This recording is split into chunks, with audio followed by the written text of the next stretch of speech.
Hello guys, welcome back to this channel. In today's video, I'm going to show you how we can speed up audio without changing the pitch on CapCut.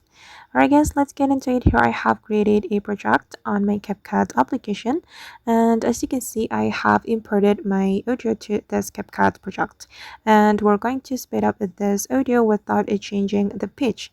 So first of all guys, we can click on the audio and click on the audio again, and you have to scroll all the way to the right until you find the speed option.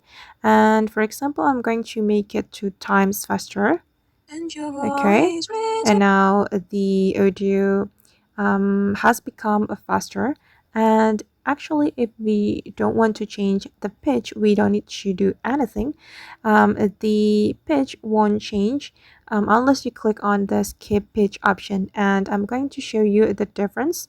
I'm going to click on the skip pitch. Wait guys, click on it.